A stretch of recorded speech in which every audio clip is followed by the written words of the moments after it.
So Nike finally released their trailer for Caitlin Clark's sneaker.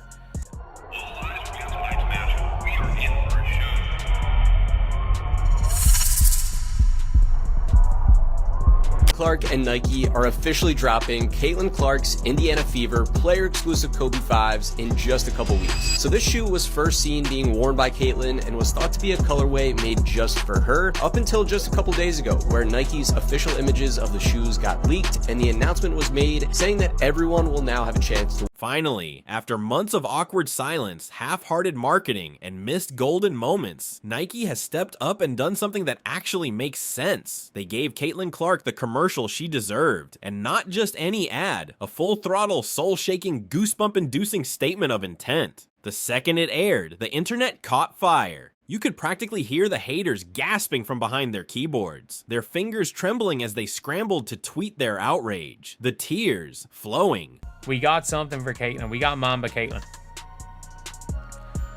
We got Mamba Caitlin. Where is the Mamba Caitlin? There we go. We have the Mamba logo. We have Caitlin on demon time right now. But yeah, it's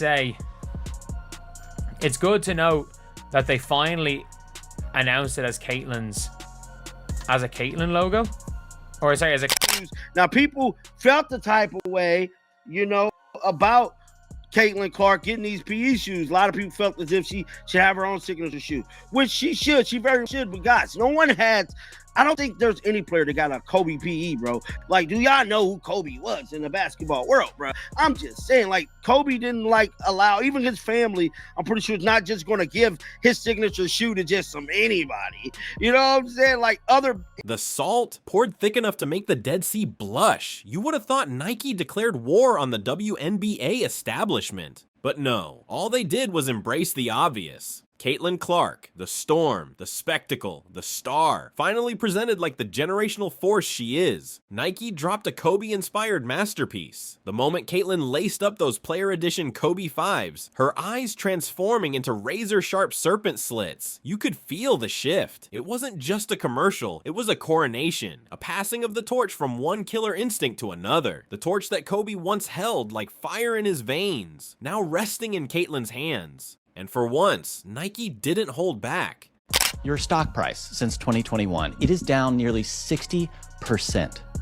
Your executives and the people who are making these decisions, their stock options are worthless. Meanwhile, you have the single biggest needle mover in all of American sports since Michael Jordan, and you have somehow convinced yourself that you need to slow play this. Let me show you Google Trends search traffic for 4 female basketball players. There is one who only rivals Caitlin Clark, and that is Angel Reese, and you do not have her. She is over at Reebok. I am so confused as to how you would be so invested in the WNBA for several years, and you have been doing great work to try to elevate and uplift that league and many of the athletes there. But this seems like you have convinced yourself that this needs to be an either-or conversation. And we never have an either-or conversation in the men's sports. You have like 10 signature athletes. Half of them don't deserve a signature. The visuals were elite. The lighting, precision, the music, haunting. Every frame screamed legacy. Every shot whispered, "We see her now." This wasn't another shoe spot buried at the back of a campaign. This was front and center, bold and unflinching, just like Caitlin has always played. And that right there is what's got the usual critics crawling out from the shadows again, complaining, crying, clinging to tired narratives that no longer hold up.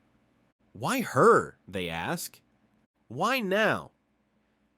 She's just a rookie. She's only in her second season. There are others who've waited longer. These things is some fire. I'm telling you, where there's smoke, there is fire, and these things is hitting so hard. And who got a bot? Who a shoe plug? Cause I need 2 pairs. I need one for the sneaker wall, and I need one for my feet. Cause these things is hitting right here. And no, I don't want to pay $600. So it's finally here. Caitlin Clark sneakers from Nike is finally dropping. She was signed to them last year, and the sneakers is a year late in my opinion. But nonetheless, I'm excited because these sneakers is finally coming out. But what does annoy me a little bit is that this is a collaboration with Kobe. Now, Kobe, respect to Kobe, the legend, rest in peace, great basketball player. But in my opinion, Caitlin Clark is a big enough star and she's creating her own legacy. So I feel like, at least for her first sneaker, it shouldn't be a collaboration with any other player, dead or alive, in my opinion. I feel like Caitlin should have, for her first shoe, had her own original design. But the truth is, they know why. They've always known. Because she's not just playing basketball, she's changing it. This is the same player who turned sleepy arenas into sold-out theaters. The same woman who dragged women's basketball from the side stage into the spotlight and made ESPN push primetime tip-offs. And now, Nike finally treated her like it. The result? Chaos and cash. Within 5 minutes of the Kobe PE drop, they were gone, vanished, snatched up like water in a desert. People had the SNKRS app open like it was a Travis Scott drop and blinked only to find out they'd missed it. Retail price, $190. Resale within 2 hours, $375. By sundown, $800 for select sizes on StockX. This isn't manufactured hype. This is real demand. This is the Caitlin Clark effect in motion. Undeniable, unstoppable, and already rewriting the playbook on women's athletic marketing. And still, the haters keep howling. Caitlin Clark, she's got it. She's got swagger. She's got, if you will, balls. Tough. She's shrewd. She's not a good passer. She's all-time great. And she makes logo threes. And she makes them beautifully. She jump shoots the way Steph does from the logo, where she's not feet on the floor pushing set shots. She goes up, holds it, and flicks the wrist, and has incredibly underrated strength. She's just got all-time it factor. She's doing things on a nightly basis where you sit back and say, oh, she's selling them out like crazy. That's Jordan-esque. So in impact, she's already having Michael Jordan impact. The drama over Nike's delayed promotion of Clark only fanned the flames. For months, the company caught flack for pushing Aja Wilson's shoe while seemingly slow-playing Caitlin. People tried to turn it into a gendered, racial, even political issue. But underneath all that noise, it was about business. Business that Nike almost bungled. Former Nike exec Jordan Rodgers wasn't subtle about it either. He slammed the company for having the biggest movement in American sports since Michael Jordan, and somehow dragging their feet on her rollout. And then more fuel was added to the fire when Aja revealed she'd been sitting on her own signature deal for 2 years, all while tweeting like she'd just been overlooked. Subtweets, passive-aggressive shade, manufactured outrage. You finally put her in a Super Bowl campaign with 9 other women, and all respect to them, but none of them are moving the needle quite like she is. Your tagline in that was, "You can't win, so win." One of the best explanations I can come up with is that you are wringing your hands and afraid to enter into this politically divisive conversation that has been co-opted by the media and pundits who are race baiting and doing all kinds of ridiculous things around women's basketball. You can't win, so win. You have the unicorn, the chosen one, the one who everyone wants to hear from, and you were just sitting around Gatorade, State Farm, Game Bridge, Wilson Basketball, have all figured out how to have a point of view with Caitlin Clark. Please.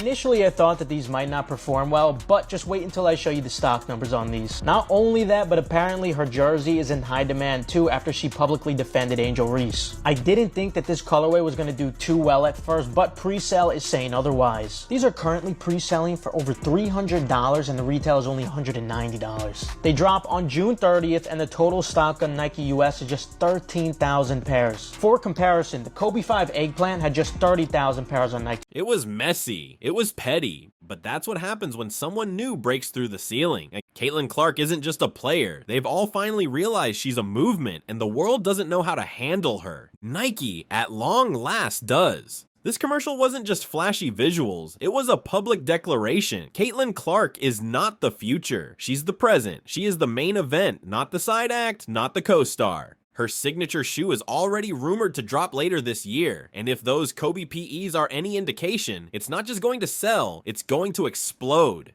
We're talking Jordan numbers. We're talking sellouts in minutes. We're talking sneakerheads camping online and outside. Because for the first time in sports marketing history, Nike is treating a WNBA player the way they'd treat a LeBron, a KD, or a Zion. And in doing so, they've challenged every outdated belief the sports world had about female athletes being a secondary story. The long-awaited, highly anticipated Caitlin Clark player exclusive, not her signature shoe. Remember, they're not creative enough to think of that.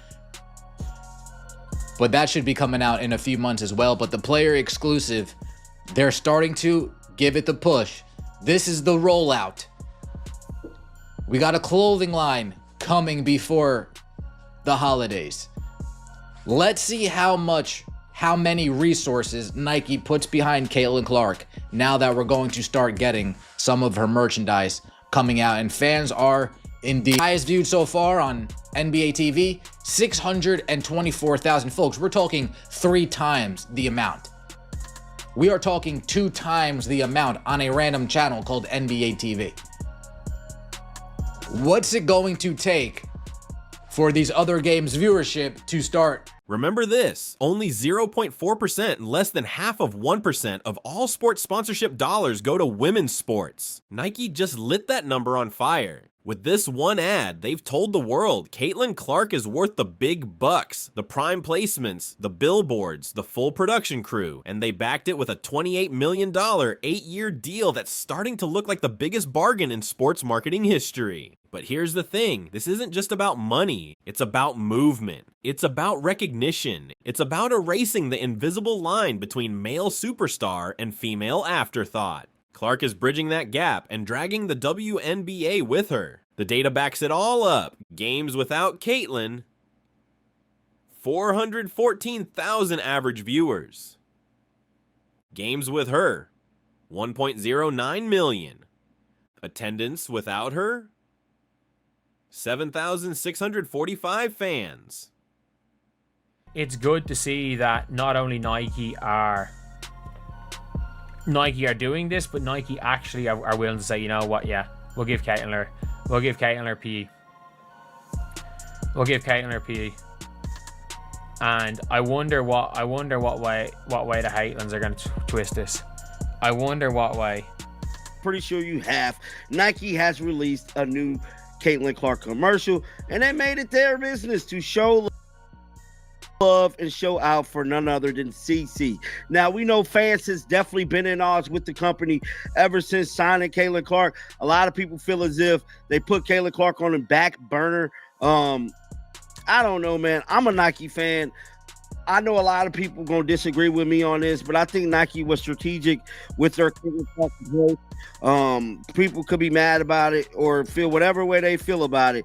But one thing I can tell you is that I feel as if they were strategic. Attendance with her, 15,591. She's played in a fraction of the league's games, but accounted for over 1/3 of all WNBA attendance. And when she hits the road, those numbers spike another 87%. She's not just lifting her own boat, she's raising the tide for every ship in the harbor. Other players are seeing merch bumps. Ratings for games after hers go up. Media outlets who ignored women's basketball are now covering it in primetime. Caitlin Clark is a force multiplier. And Nike's finally capitalizing on it. And not for charity, not for PR points, for profit. They've realized what so many of us already knew. This isn't hype. This isn't a phase. This is a cultural moment. And Clark is the heartbeat. And the fact that only 13,000 pairs of those PEs were made, that's not scarcity. That's missed opportunity. Because clearly there's enough demand to make a factory sweat. Clark's impact is Jordan level. Her visibility, more magnetic than most of today's NBA All-Stars. She breaks attendance records. She pulls in casual fans. She turns kids into dreamers and dads into diehards. And when she sat in that Nike commercial, eyes blazing with Mamba spirit, we all saw what Kobe would have seen.